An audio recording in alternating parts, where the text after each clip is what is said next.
This is Tameside Radio. I've got two very special guests in the studio who are sharing a house together, and they're going to tell you why and how much they enjoy that in a second. So let's start off first of all introducing them. So we have Lesley. Hello, Lesley. Hi, good morning. Hello, and we have Ros. Hello, morning.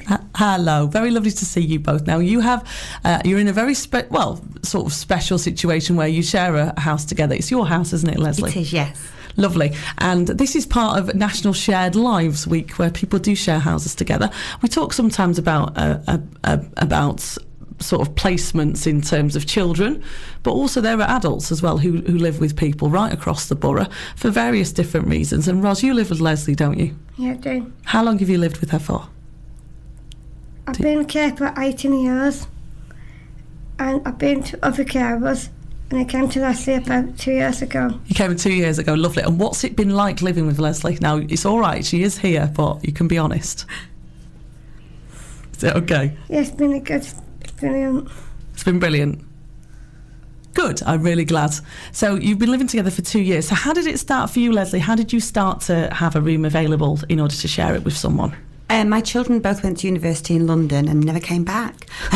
So I found myself at home with the dog. And I was doing some volunteer work at Mencap.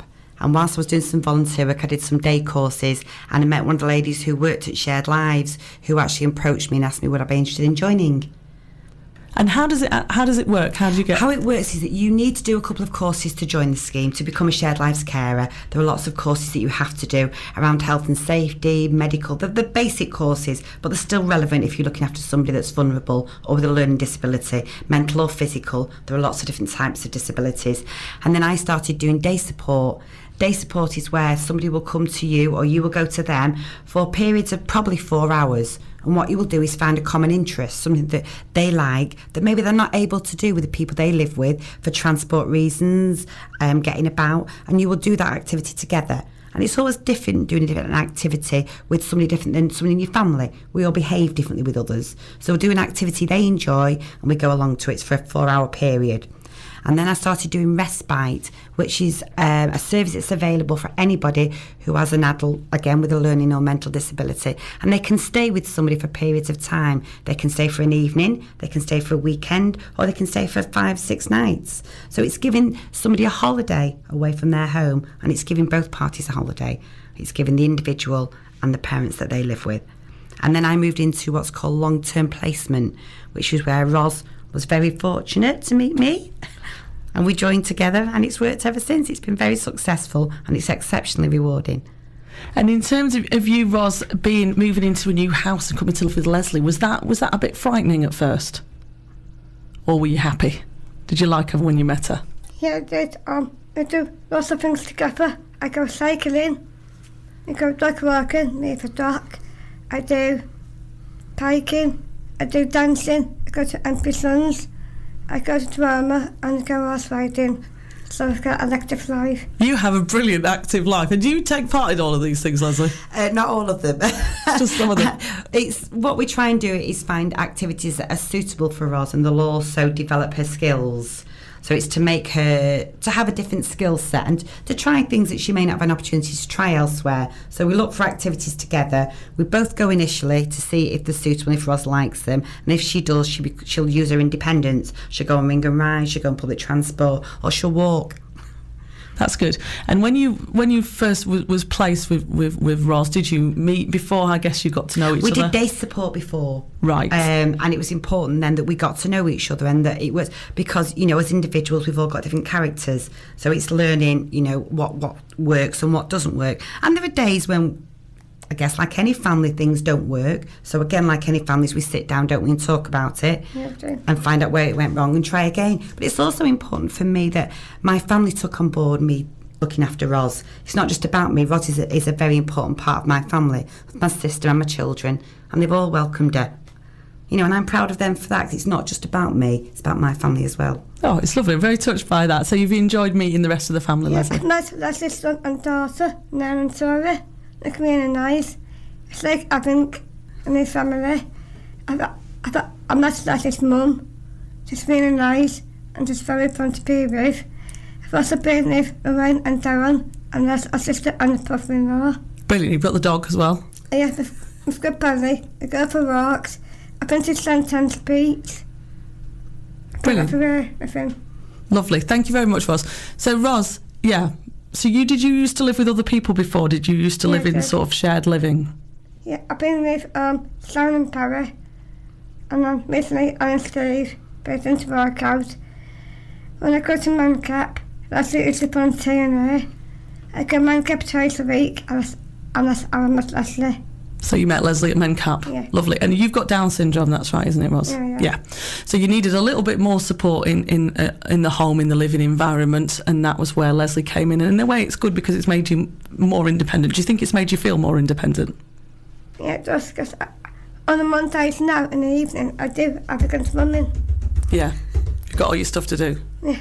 I go to swimming on a Monday evening. Is that in Hyde, the drumming? No, Aston. Oh, in Ashton, right. Sorry, I was thinking a different drumming group. So you've got drumming as well. Goodness, I don't know, keep up with all these things, Ros. So it's brilliant. So in terms of rewarding, Lesley, you were saying that it's very rewarding having someone stay with you. And it's not even just staying with now, is it? You're actually living together, which is good. What are the rewards? What are the benefits that you've got? It's emotionally rewarding in the fact that you're giving somebody an opportunity they may not have had in a different situation, and it's lovely when you're out and about that Ros feels part of the community as well as being part of my family. She's a great part of the community, and people will see her. I live in Dane Bank, and people see her walking down, and she's always skipping. And people stop me and say, "We've just seen Ros, she's skipping to the bus." So it's exceptionally rewarding in that way. But it's also opened your eyes to people who live differently to yourself, and it's trying to find things that are suitable for them, and also observing how different people are with different people. You realise how people, we're all busy, we have busy lives, but people have lack of patience sometimes. And it does open your eyes to see how people react differently to different situations, and people behave differently. I think it's important as well to realise that not everybody is that aware about disability. Absolutely. And how we all could learn of being a bit more accepting to everybody, regardless of what is happening for them. It's a really important part of it. So this is part of Tameside Council's Shared Lives scheme. If people would like, this is an important week because it is the Shared Lives Week nationally, so that's why you've come to speak to me today. So it's really great to meet you both and have you both come in and explain this. If you are interested, you're very happy for people to come and approach you, Lesley. You've been honest about that. Yes. So if you see Lesley, although you're looking very lovely in yellow right now, walking around, then you can come up and have a chat with her and ask her what it's like, really, if you want to do it. So if you want to find out more, you go to tameside.gov.uk shared lives /shared lives, that is. The number is 342 5151. So if you want to call to find out more to the council, the number is 342 5151. And the website again is tameside.gov.uk /shared lives. There we go. We said it in the end. So fantastic stuff. So how long will the placement last for? The placement will last as long as it's suitable for both of us. It can, I guess terminate is the word. It can terminate for either of us at any time. If Ros finds it isn't appropriate for her and she's no longer enjoying it, then she would approach her social worker and explain that, and the same works for me. And do you get a lot of support? Absolutely. I've got friends that are also carers that are fantastic, so it's very easy to pick up a phone and there's somebody on the end of it. The social workers are exceptional. They're always available for any query you may have or something you just want to talk through before you do it. And again, the biggest support for me is my sister and my children. That's brilliant. It's great. It's another person in the family, and I can feel that you get on with each other very well, which I think is really, really brilliant. What have you got planned for the rest of the day, Ros? My mum this afternoon, I'm hoping to go dog walking. I also go horse riding as well. So you're going to be doing dog walking and horse riding? I'm not going today, but I go in the future. Yeah. Brilliant. Well, thank you very much for coming in and sparing time. I think you're both very, very busy. Lovely to meet you both. Thank you.